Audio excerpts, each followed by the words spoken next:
Hello, हम लोग निरक्षीय स्थिति में वैद्युच्छेद की तीव्रता को समझेंगे।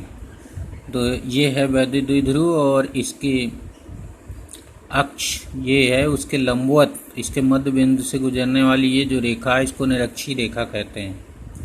अब निरक्षीय रेखा पर कोई भी बिंदु होता है उसको निरक्षीय बिंदु कहा जाता है। तो हम लोग इसी निरक्षीय रेखा पर किसी बिंदु ए पर वैद्युच्छेद की तीव्रता की गणना करेंगे। तो लिख देंगे कि माना एक वैद्युत द्विध्रुव है जिसका द्विध्रुव आघूर्ण P = Q × 2L है। इसका द्विध्रुव आघूर्ण यहाँ पर लिख सकते हैं हम लोग P = Q × 2L। और इसके मध्य बिंदु O से इसकी निरक्षीय स्थिति में बिंदु A है जिस पर वैद्युच्छेद की तीव्रता ज्ञात करनी है। माना O से बिंदु A की दूरी r है। अब बिंदु A पर दो वैद्युच्छेद होंगे, एक +Q आवेश का, एक -Q आवेश का।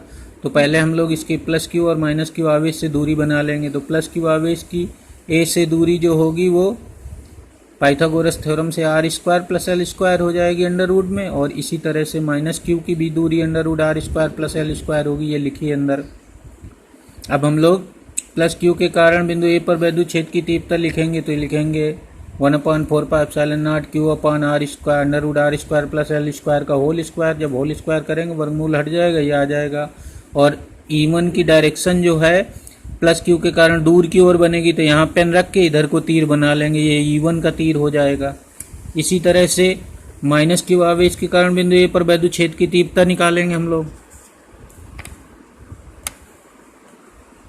उसको बनाने के लिए हम लोग फार्मूला वही रहेगा 1/4πε0 आवेश अपान दूरी। तो आवेश अपान दूरी का स्क्वायर, तो यहाँ से दूरी का स्क्वायर हो जाएगा, तो ये वर्गमूल हट जाएगा, ठीक है ना। और इसकी डायरेक्शन बनाने के लिए हम बिंदु A पर पेन रखेंगे और -Q के कारण वैद्युच्छेद की तीव्रता उसी आवेश की ओर होती है, तो A से -Q आवेश की ओर एक तीर बनाएंगे। ये होगा वैद्युच्छेद की तीव्रता E2 -Q आवेश का। अब देखिए दोनों में 1/4πε0 Q/r² + l², इसमें भी तो दोनों बराबर हैं, E1 = E2, यानी ये जो E1 और E2 वैद्युच्छेद की तीव्रताएं हैं जो दोनों तीर बराबर रहेंगे क्योंकि इनका परिमाण बराबर है। अब हम लोग बिंदु A पर परिणामी वैद्युच्छेद की तीव्रता निकालेंगे। तो परिणामी वैद्युच्छेद की तीव्रता के लिए हम यूँ लिखेंगे वेक्टर फॉर्म में, सदिश रूप में, vector E = vector E1 + vector E2।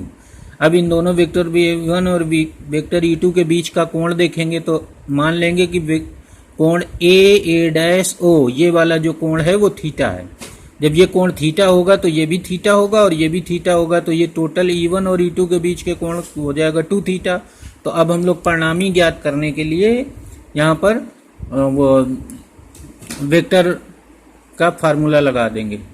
Vector का फार्मूला लगाएंगे तो आ जाएगा E = √E1² + E2² + 2E1 E2 cos 2 theta. इनके परिमाणों को लिखते हैं E1 E2, और ये E1 E2 के वहाँ से मान लिख देंगे, और सब में 1/4πε0 Q/r² + l² है ही है, तो ये बाहर आ जाएगा और अंदर आ जाएगा 1 + 1 2, यहाँ से आएगा 2, ये तो कॉमन हो जाएगा, तो यहाँ बचेगा 1 + cos 2 थीटा, ये वाला बच जाएगा यहाँ पर, ये जो cos 2 थीटा लिखा है।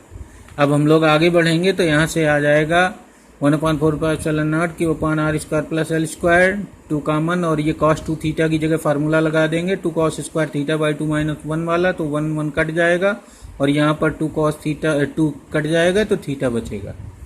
अब यहाँ 2 × 2 4 हो जाएगा, 4 का वर्गमूल 2 आ जाएगा, और इस तरह से 2 cos θ/4πε0 ये आ जाएगा। अब हम लोग इस फिगर से cos थीटा की वैल्यू निकालेंगे। तो ये ट्रायंगल लेंगे, ट्रायंगल OA', ये वाला ट्रायंगल ले लेंगे। तो cos थीटा बराबर हो जाएगा आधार बटे कर्ण, तो आधार हो जाएगा ये L और कर्ण हो जाएगा ये। तो cos थीटा = लिख लेंगे L/√r² + l²। तो ये इसकी अंडर हटा के इसकी स्क्वायर पावर लिख लेंगे 1/2, और वहाँ पर पीछे यहाँ पर मान रख देंगे आके इस जगह cos थीटा में। तो यहाँ पर आ जाएगा 1/4πε0 2L/r² + l² की पावर 3/2 हो जाएगा। इसकी एक पावर यहाँ पर है और ये आधी पावर और 3/2 पावर।